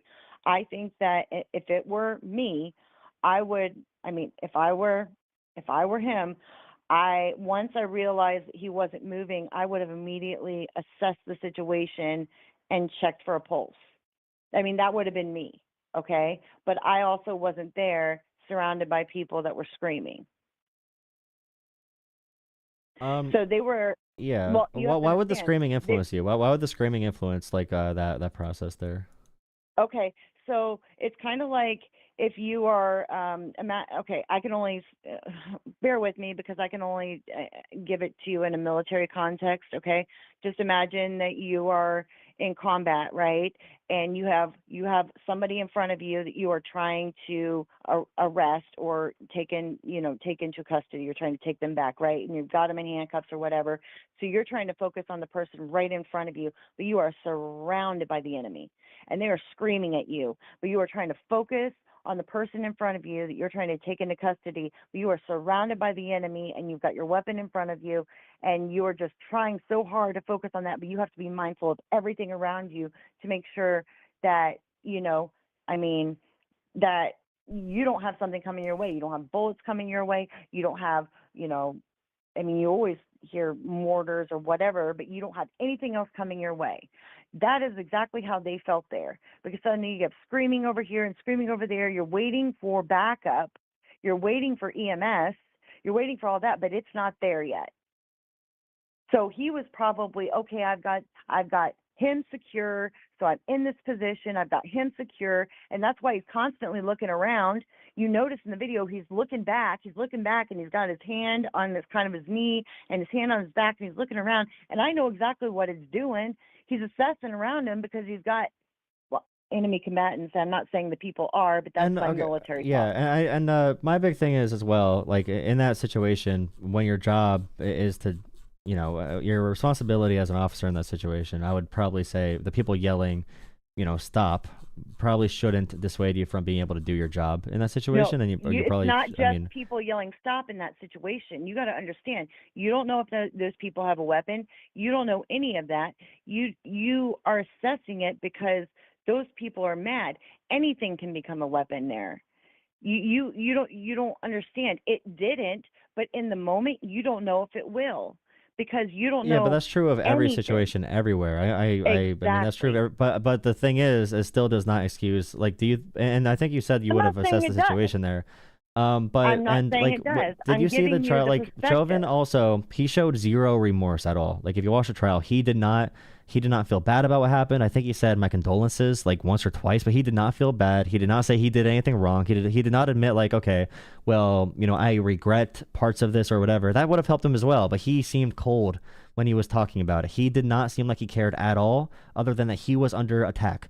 Like he felt like he was a victim and nothing bad happened to anyone else. Like Chauvin did not show any remorse at all, and that plays a big role when looking at someone's motivations for doing something. If he would have said like, I can't believe this happened, or like if he would have said like he did not even make the argument explicitly. You don't know what it's unless you've ever served in any kind of capacity like that.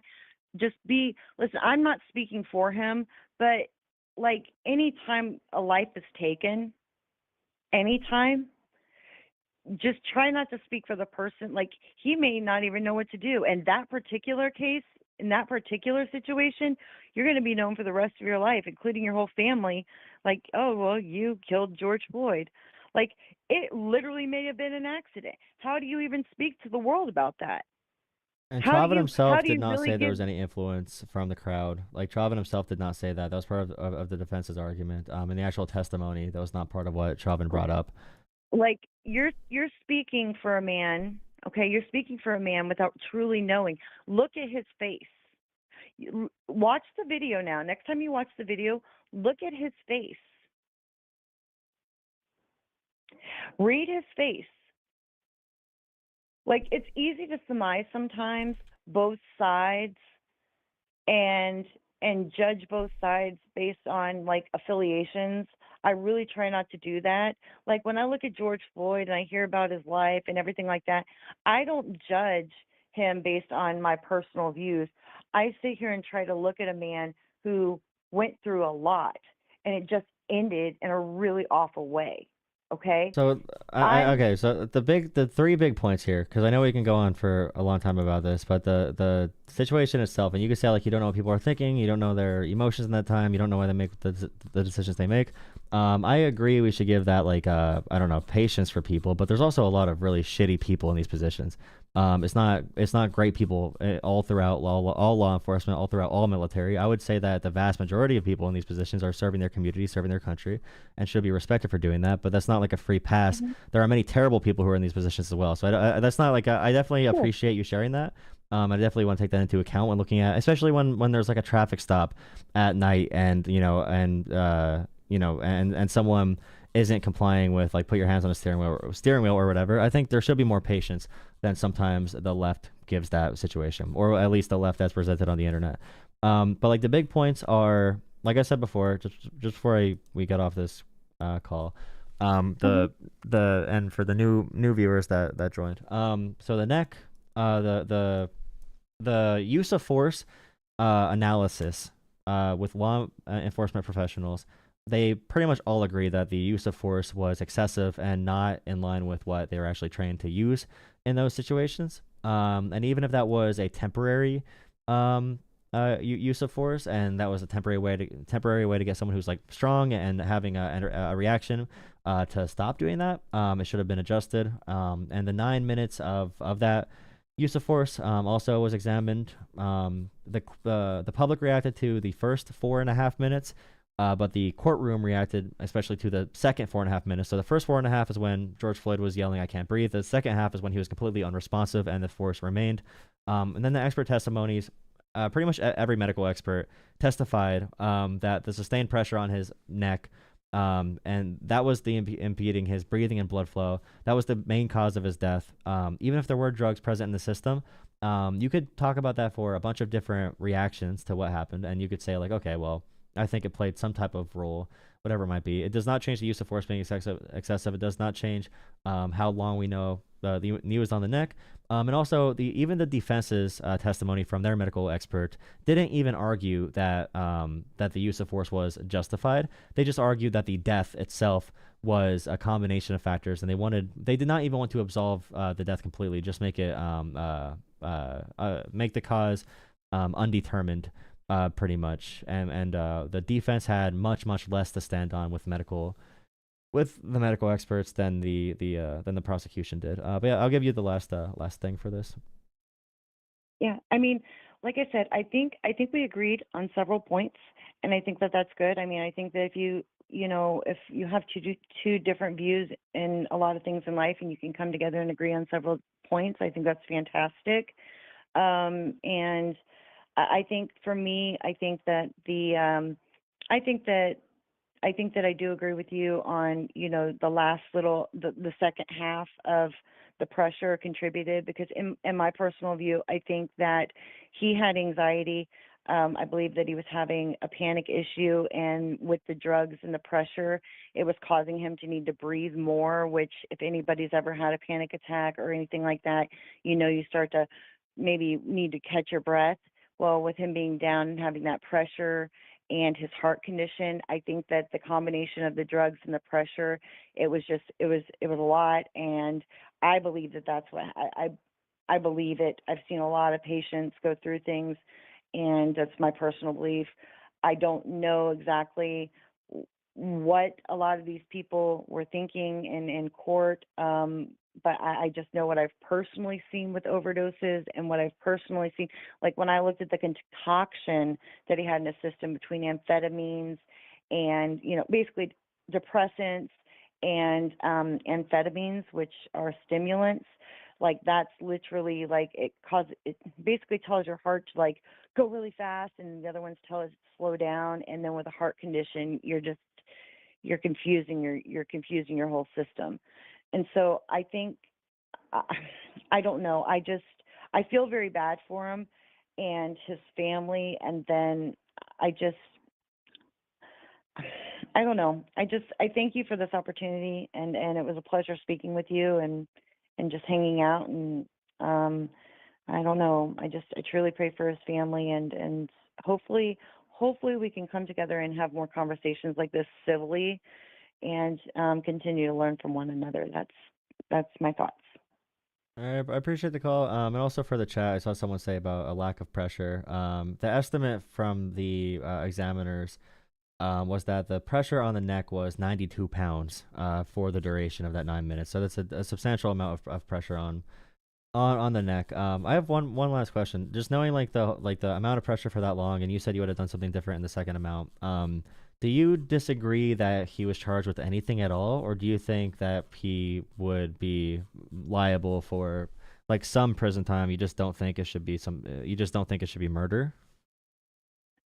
For me, I think in this particular situation, because George Floyd was unconscious and he didn't try to render aid, I think that it would have been something that he should have been reprimanded and may have even like lost his job. I don't necessarily think that he should have been necessarily charges. I think that it's something that would have been more like an accidental thing. I just think disciplinary action for sure, but I don't know. It's one of those things. I mean, it's kind of like if you're on the job and someone dies from food poisoning, should you go to prison? If you're working as a cook and someone gets food poisoning and dies, if you give them raw chicken, yeah, probably. Maybe Yeah. if you Well, give them raw chicken and you yeah, don't but do what your if due you didn't diligence to make know- sure, or if someone says they have an Yeah. allergy and you give them nuts, and it's like, okay, well, you did Yeah. your job wrong though. Well, yeah, but how many people that even listen to this are like, well, wow, I cook, I work at Dairy Queen. But it's I work also like here, I it's work- not nuts and food though. It's 92 pounds of weight on someone's neck for 5 No. minutes after they're unconscious. So that all I'm saying is Right. like when you look at like law enforcement, this is what makes people lose trust on the left with law enforcement, is because people look at the situation like, okay, well that's a lot of force and a lot of weight on the neck for a pretty long time, pretty substantial amount of time, and only losing someone's job. It just seems like, why would some people Right. trust that if you're just gonna like lose your job Okay. and move on to a different job? You could say there'd be social I can help. repercussions. Let me help you understand. Are people everywhere perfect? No, Am I but perfect? people can. Are you perfect? No, but you're no. I'll help you. All I need is yes or no for just a minute. I'm going to hijack your show for a minute. If nobody is perfect, but you expect perfection from everybody, then thus you must be perfect. But can I say that for literally anything? Right. Like, can I say that for Jerry Sandusky? Aha. But if you expect perfection, then you must be perfect. And here's the other thing. What were we told as children? It's What's not about like the perfection, by first- the way. But okay, I'm sorry. But like I already said that he could have made mistakes and still not have put 95 pounds of pressure on his neck for 5 minutes when he's Right. unresponsive. And that's not about if perfection. That's he is- about complete dereliction of duty. But okay, dereliction of duty, but that's not murder. That is literally lose your job. That is lose your pension. That's not murder. You just said it. A dereliction can still be murder, but he didn't. But that's again, intent. The pressure on the neck Murder for is that long intent. was the big thing. See what I'm saying? It's not just in. It's That- not just in, murder is not just intent. There's different murder charges for different states and Oh, different. I understand, but it's literally like when I went and I enlisted in the military, you know, I thought, well, I mean, I enlisted before 9/11 because I'm that old, but I was like, well, you know, back then I was like, oh, well, there's no, you know, it's peacetime or whatever. Then 9/11 happened, and I'm like, okay, you know, I never thought at that age that I would have to make decisions. You know, Oh, and he got that second life, degree, but he got charged with second degree unintentional murder. Okay, second degree unintentional murder. So the intent does not Right. need to be there for that charge, and that's a Minnesota cause or charge. Right. And what federal charge did he right. get? Let's see what. So federal- what I'm explaining to you is if you expect perfection from the imperfect all the time. Now, I'm not saying mistakes don't happen, and I'm certainly not saying that people don't suck, okay? But then you're going to hold everybody to a standard for which you can't hold. And the thing that we are taught when we're younger is life isn't fair. Life isn't fair. Oh, I forgot Chauvin had another unreasonable force case with a 14-year-old boy in 2017. I forgot about that. He pled guilty to See, that in 2017 as well. If there's a pattern, that's different. But what I'm saying in life, forgot in about that. general, you know, life isn't always fair, you know? No, I know. mean, Okay, but like my only thing is like I said before, if we can't look at the situation and say, okay, this is such a dereliction of duty, and the second degree unintentional is. murder charge We in did agree Minnesota, and then also I know, but like, and when we get to like, there's a pattern here. He did use unreasonable force before and was charged federally before and pled guilty in 2017 with a 14-year-old.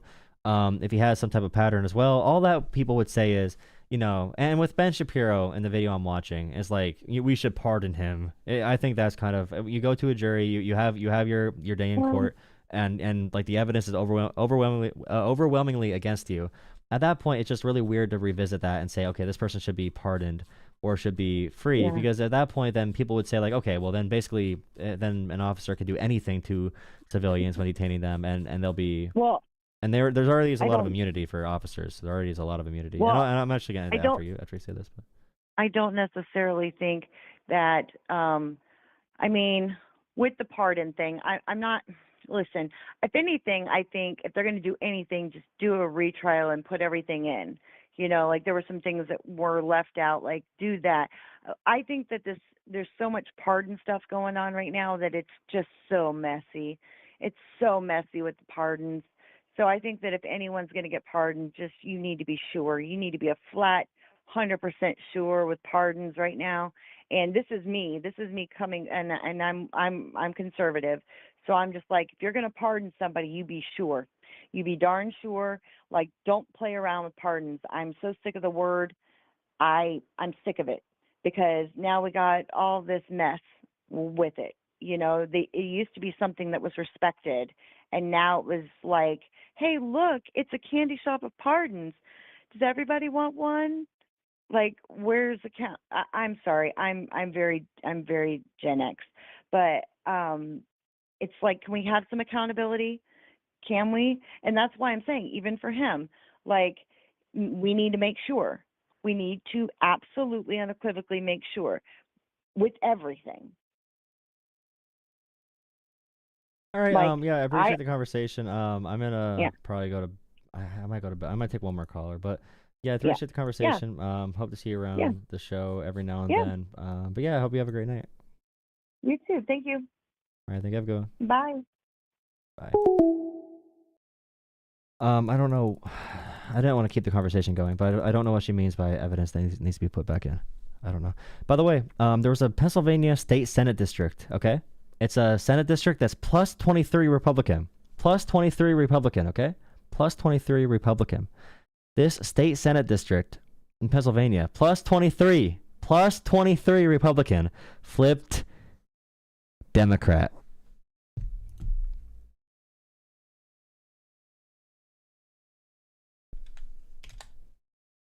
Please drop a like and subscribe. Please drop a like and subscribe. Please drop a like and subscribe. Please consider donating. Thank you so much for the donation on Cash App. Thank you. Someone said for articulating good with that Trump sexual. Thank you so much. Thank you. Thank you. Thank you. Thank you, Casey. Thank you for the $10. Yeah, please consider donating to Venmo, Cash App, or PayPal. Really appreciate all the support. Really helpful for the channel. Yeah, really. Thank you. Really appreciate that. Thank you.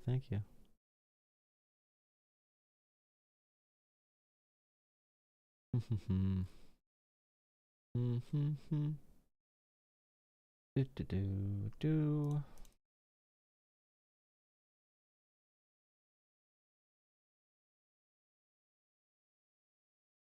Trump is very careful.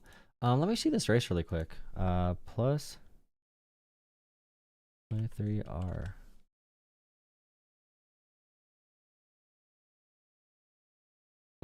Plus 23 Pennsylvania State Senate District just flipped in a massive upset for Democratic candidate James Malone. What are the results of this race, bro? What are the results of this race, bro? Oh, I love these. I love these titles. Democrat James Malone narrowly edges Republican Josh Parsons. Wow, some votes to be counted. Wow, brother.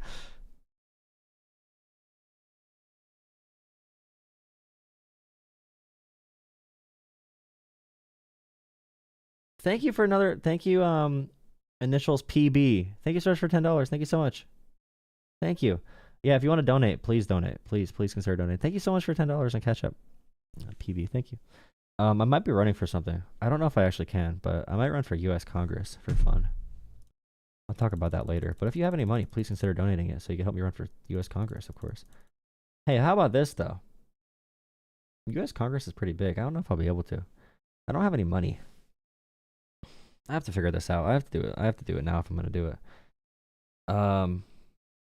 Okay, so this district that flipped Democrat has not had a Democratic state senator since 1979. Oh, baby. Man. Plus 23 is crazy. I'm not going to lie. What's the last election here? Let's see. What district is this? 36th. Okay, 36th Pennsylvania Senate election history. How about this, guys? Wow. Major upset. Huge upset. I want to know the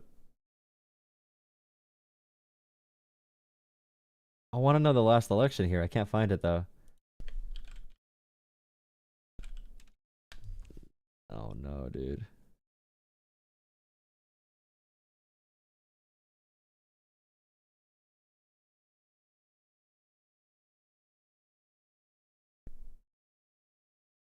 Thank you. Portia, thank you. Rita, thank you. Thank you, RQ. Yes, I will vote for you. Thank you for $10. Thank you for all the support. Thank you. Really support it. I really appreciate it. Not support it. Really support it. Yeah, really support it. There you go. Really appreciate it. Thank you. I'll take one more caller. Thank you for $10, Lynn. Super chat. Keep up the good work, Jolah. Thank you. Trump supporter here by show support here too. Thank you, Jake. Nice.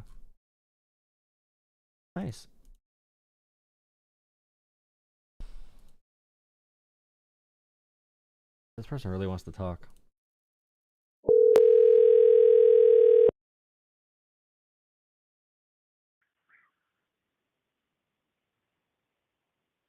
Hello. Hey, what's going on, brother? Nothing much. How are you? Doing all right. The last person you were talking to, you were talking about Derek Chauvin. Yeah. I missed a lot of that because I came in at the last 15 seconds of it. So what was the whole thing? It was he's a bad guy. No, the actual evidence from the court case and excessive force, which is the reason that he was found guilty of second-degree unintentional murder. Well, have you actually watched the body cam footage? Yes. did you see in the opening when he first under arrest that the very first thing he said to him was, "Let me get you out of the street. I don't want you to get hit by a car." Okay. Was that because he wanted to kill him himself? So you heard the charge, right? What did I just tell you he was found guilty of? For Chauvin. Or Chauvin. Chauvin, yeah. I'm sorry, say that again? He was found guilty of unintentional, okay? It's like a manslaughter charge, but probably a little bit more severe, but it was second-degree unintentional murder. It's a Minnesota state law that he was found guilty of. You do not need intent to be guilty of that. So just doing your job and from what I saw, we don't need to use words like doing your job. We can talk about the facts of the case. What are you gonna say? No, doing your job, and again, from the body cam footage, the very first thing that I saw him say was, "Let me get you out of the street. I don't want you getting hit by." That part doesn't car." matter at all. That part does not matter at all for the case, though. Well, here's the other thing that people don't know about the George Floyd case too, is that he died like at the hospital 2 hours after the incident. So this whole thing of like pressing down on his neck, and also from behind, like, have you ever wrestled? No. Okay, well, So, I did in high school. You can sit on the back of my neck all day. You're not going to break my windpipe. George Floyd You'll was break- not responsive the moment he got to the hospital. You'll sever my spine. He before was you break my unresponsive. windpipe. He was pronounced dead basically when he got to the hospital. He was already not having a pulse on his way to the hospital. No, that's not true. He had no died- signs of he life actually- upon emergency arrival. he When he died arrived two- to the he died hospital. two- He That's died not 2 true. hours after. That's not. No, he no, died that's 2 not hours true. after he What arrived you're at the saying, I hospital. know you want to yell over me, but that did not happen. He had no signs of life when he got to emergency personnel. When they got to the scene, he had no signs of life at the scene because he was unresponsive. He was unconscious for 5 minutes with a neck on his, or with a knee on his neck. He was unresponsive, he swallowed unconscious. a bunch of fentanyl because that's what fentanyl I know does. you want to It say that affects because your you were taught to respiratory. say that. You were taught to say that. But we could talk about the actual No, I case wasn't. itself, though. No, I actually wasn't. Yeah, I know, but you're talking about things that there's a case. I know You how realize that- there's I a know how court that case works. with evidence, right? There's a court case with evidence we can talk about. That's not just like your random. Yeah, there was a court case that was scared of the public mob that needed a scapegoat. There's medical examinations with actual medical science backing up, like concentration of drugs in the system. Looking at. I watched the court case. Okay, looking at. and the Hey, medical examiner okay. came on to that he had multiple times the lethal dose of fentanyl in his system. What which else makes did they sense with say? the What I else can't did they say? breathe. What else did they say? I'm I know sorry. you didn't watch it. I know you never watched it. You're reciting what you saw on social media because what did they say also, along with that? Buddy. Again, What did they say? What did they say along with that? I can tell you. All right, tell me. So the fatal dosage is for someone who has no tolerance. He had extreme tolerance. So when looking at the cause of death, the cause of death was Okay, so he was a drug addict. okay. So the cause of death was not influenced by that, and that's what the medical reports found. That's what they found with the impact of the physical force. A white guy put his knee on his Okay, now you shoulder. brought up race. All right, Now you're cool. bringing race into it. I'm talking about the facts of the case, but you conservatives get really emotional about these things. I want to talk about the case and I'm about not what a actually happened. conservative. I'm Yeah, not a you are. conservative. Yeah, you are. Yeah, you are. You're a centrist, whatever. You're a conservative, and you are calling in to try and make it okay for what Chauvin did. And I'm talking about the facts of the case. You're bringing I up voted white and for black. You're bringing Obama. up race. I don't What care if the you voted for fuck? Obama. You can be racist and vote for Obama. Or not racist. You can be conservative and vote for Obama. You could still. Many conservatives voted for Obama. I know it's- tons of Trump voters that voted for Obama. Jesus Christ, man, you got to calm down. But Is that your again, projection? Is that your projection because you're a dumbass? Okay, we could talk about the case, or do you want to keep talking about race But- issues? Because you conservatives love talking or about we race can issues talk all the about time. common sense, or we can talk about common Okay, sense. no, we and don't you need can- common sense. you We have can step facts. on the We back have of my- facts. We have Buddy, listen to facts. me. Okay, if you have Listen. 95 pounds of pressure on your neck from the back for 9 minutes, and you're unconscious for half of those minutes, then yeah, that's excessive use of force, and that can kill you. No, it can't because, again, I used to wrestle. And if you put pressure on the Bro, back of my neck, I care about professionals, not your high school wrestling. I don't care about your high school wrestling. Spine before you break my trachea. What about breaking a trachea? It's about the pressure on the back of the neck and blocking airflow and blocking blood flow. Again, you'll There's sever medical my examiners spine. that did this. We don't have to talk about your failed high school wrestling career. I was probably a better athlete than you were. I could talk about athletics way more than you can. I'm probably a much better athlete. But we don't need to talk about that. We can talk about the medical examiners and their actual facts. I have facts. We don't need common sense. We have facts. Common sense is for people that don't have facts. Because you have to say common sense because you don't have any. Common sense is for people who don't have facts. Yeah, it is. Because people that say common sense are the dumbest people in the world because they need to say common sense because they don't actually prove they have common sense. People with actual common sense don't need to say they have common sense to prove it. That's why I never say common sense because I actually just make my point. Understand that if you put pressure on someone on the back of someone's neck, you'll sever their spine before you break. That's not how that works. That's not how that works. Don't know human anatomy? The exact amount of pressure. The medical examiners. Okay, what medical degree do you have? I'm a mortician. Okay, what medical degree do you have? Wait, hold on. Wait. We're gonna use credentials. I'm a mortician. No, I don't care about no. I brought up credentials just because you brought up your high school wrestling career as credentials. First off, I don't care about credentials. We have the court case. We have the medical examinations. We could talk about the actual concentration of drugs. We can talk about the amount of weight on George Floyd's neck. And you have the dumbass.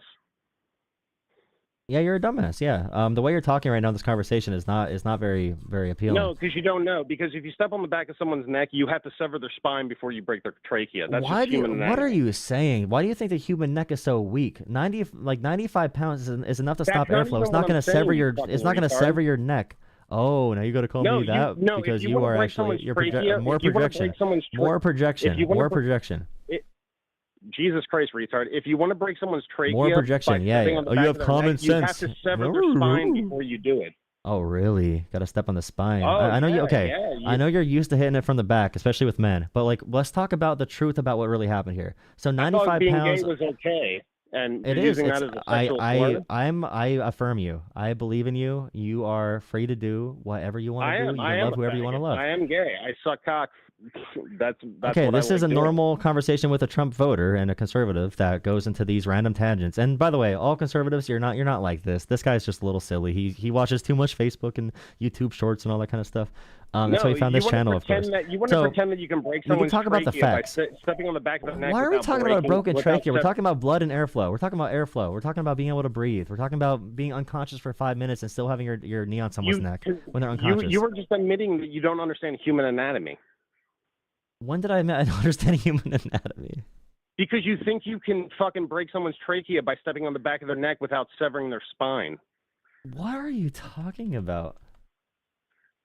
I'm talking about human biology, anatomy. You can't step on the back of someone. Dude, I will let you Why are you stand talking about a trachea? I'm talking about not having... Why are you talking about broken severed tracheas and broken bones and stuff? I'm talking about not breathing. This has nothing to do with this conversation. Do you think his neck broke?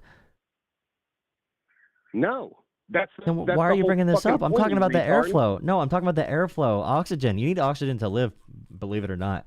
We can talk about the court case and why they found him liable for second-degree murder unintentional. Okay, since you're such a paragon of human anatomy, how do you cut off someone's airflow by stepping on the back of their neck? You can cut off someone's airflow with light pressure from your palm. If you cover the carotid artery, not if you step on their shoulder or the back of their neck. You think if you put your knee on the back of someone's neck when they're pushed on the ground that they're going to be able to breathe? 100%. Like actually on their neck. 100% yes, you can breathe. Yes. You're the one denying human anatomy. I don't know what you think. I don't know. What is this conversation, dude? Why do you guys do this kind of thing, bro? Why do you guys do this? We have. I will let you calm stand down. with full force on the back of my neck. I will still be able to breathe. Mature adults watch this conversation. They know you're acting like a 12-year-old, and they see me calm, cool, collected, you're actually deciding. You're retarded. Yeah, dude. keep going. You have keep no going. idea how fucking okay, anatomy this is why people are gonna realize that this whole Trump shit's gonna fall apart really quick because people like you are gonna be on the forefront. It has nothing to do with and Trump. I'm just saying. Okay, you probably This is just human anatomy. You're fucking retarded, dude. If you really think, okay, If choking people kills people, why is it allowed in UFC fighting?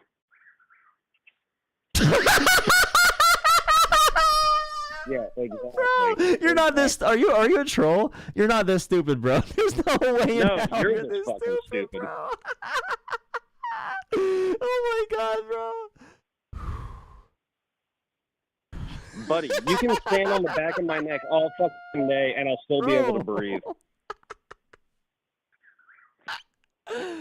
Oh, bro, you if would it's know bad, 'cause you're a if it's fucking bad teeny to hit fucking people, why pussy. do they let boxing happen? Why do they let them hit people in boxing, bro? What the hell? I thought punching people hurts them. Why do they box each other, bro? It seems like it's in the context of a sport. Might be a little bit different. I don't exactly. So wait, exactly. Why do they let people hit each other if it kills you at the end of the fucking day?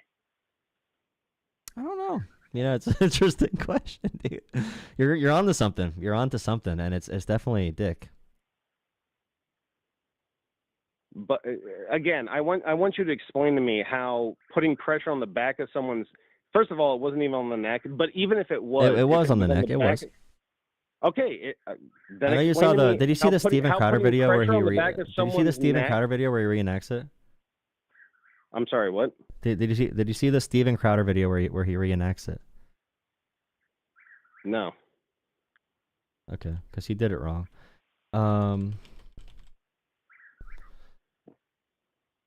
You have your spinal cord in front of your trachea. So again, if you put pressure on the back of someone's neck, you can still breathe.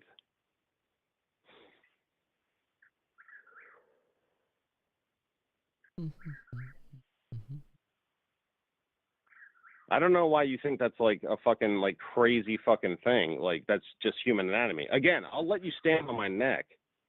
I'll still be able to breathe.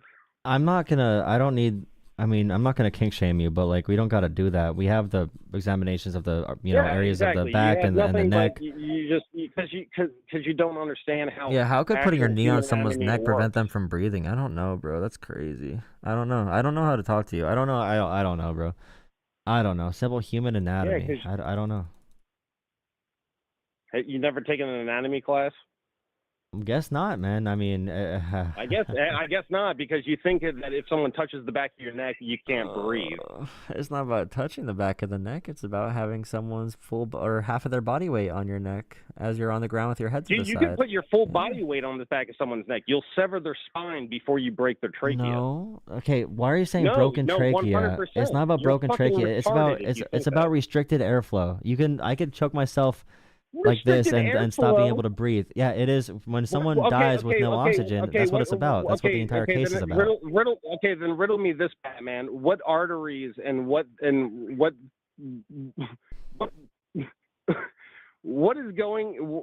airflow is being restricted through the back of your neck?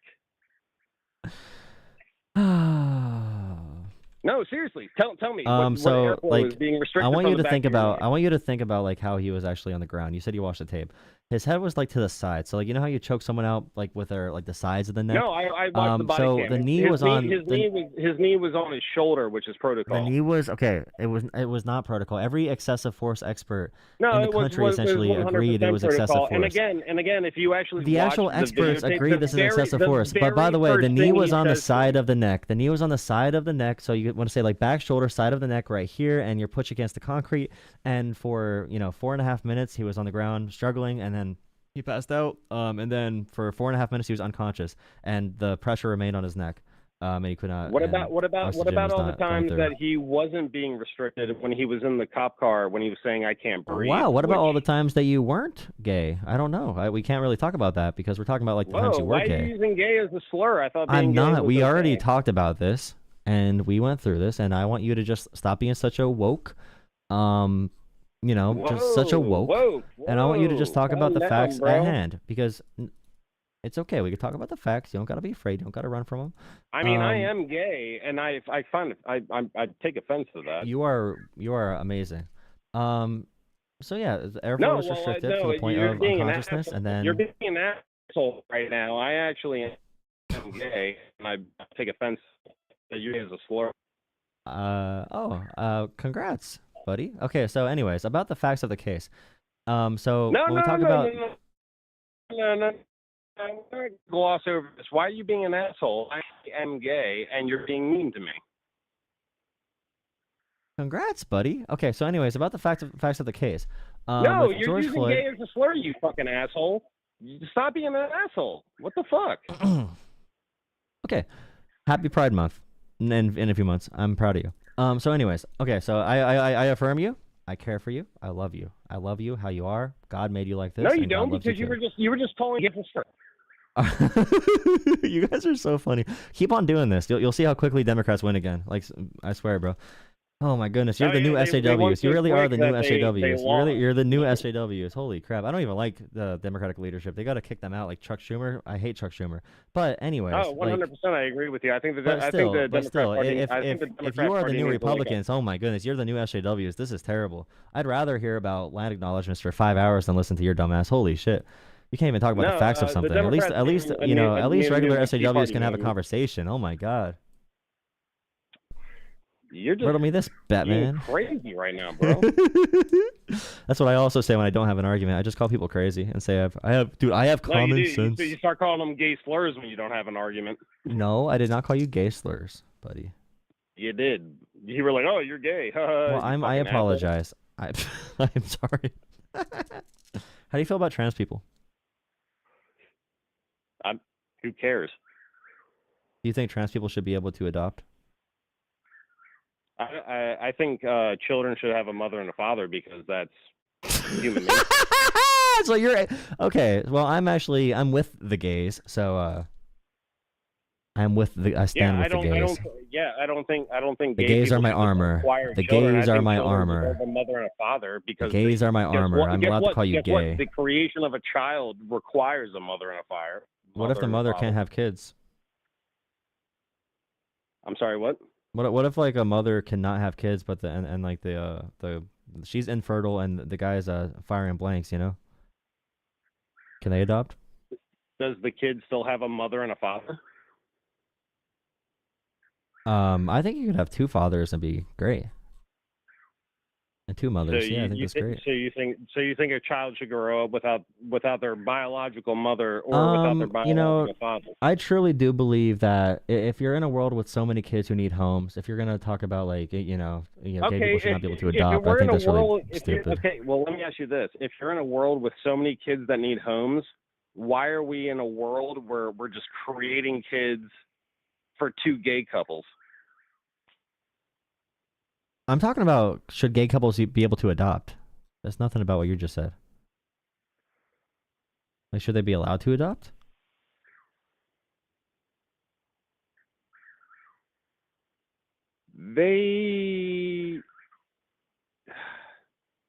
That's tough because I think childs do need homes, but children do need a mother and a father. They need that juxtaposition.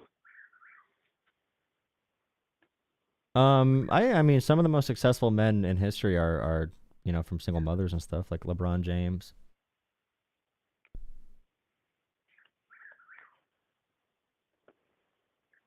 And that's also the same group that has the most kids that grow up into poverty and grow up to be criminals. So what's your point? I think those factors correlate more with being poor in poor areas with no opportunities.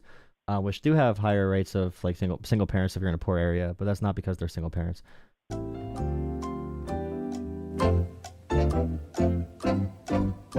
right, so this is very confusing. So, because one out of like a million might become financially successful, therefore single mothers or single fathers are okay, and also Americans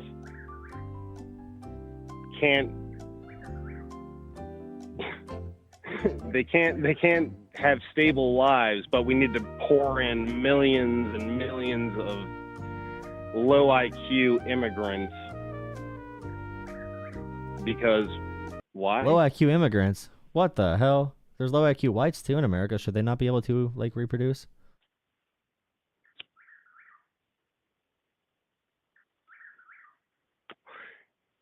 So your argument is because Americans are low IQ, we need to import low IQ third worlders.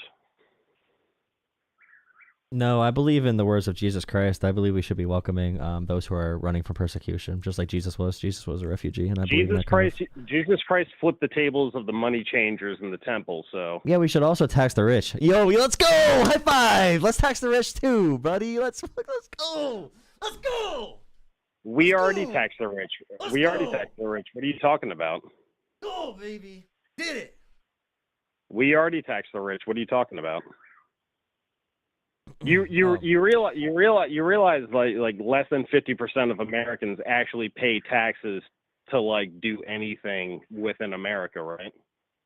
Yeah. You barely pay on the you barely pay for the road you drive on every day if you make less than $1 million a year. Only people that make over $1 million really pay into the system. That's not even true because it's called a regressive tax. And when I drive through tolls, I actually not only pay for the roads, but I pay for it again. No, but toll roads are built because they're going to be making revenue from the tolls. I'm talking about public roads that are built from taxpayer dollars or infrastructure programs.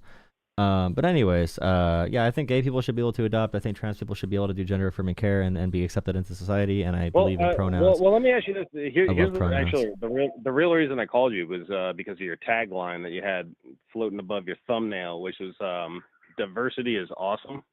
Yes, it is. All right. How can you say that when? Well, I don't know. I don't know if you agree with this or not, but I assume you're on the left. Yeah. What do you feel about cultural appropriation then? If diversity is awesome, but then also cultural appropriation is bad, how do those two things work together in tandem? The amount of people that care about cultural appropriation is probably like 10% of Democrats. I really don't care about it. If someone's being offensive, like blackface or some crazy shit, then I mean, I'm against that. Or if you're like being really offensive with certain stereotypes, but if you're just having fun and you're truly a loving person who cares about other people, well, no. I'm not even talking about like the comedic factor because personally, I like the comedic factor. I grew up watching Dave Chappelle, and when he would do whiteface, I thought it was fucking. When he did Chuck Taylor with the news, thought it was hysterical. I'm talking about like if you're one or have something that's like really cool, another culture can't adopt that. Just really quick. Thank you for $10, Hector. Really appreciate the donation. I'm gonna restart the YouTube short stream, so go over to the horizontal stream on my channel if you're watching. I'm gonna do my usual second or halftime thing. We'll continue this call for another 5 minutes and then go to someone else. But if you're on YouTube Shorts, I'm gonna send you to my other stream and then open YouTube Shorts again in 5 minutes. If you're there, you guys know how I do it. Thank you for watching. Go to the other stream. But yeah, cultural appropriation, I really don't.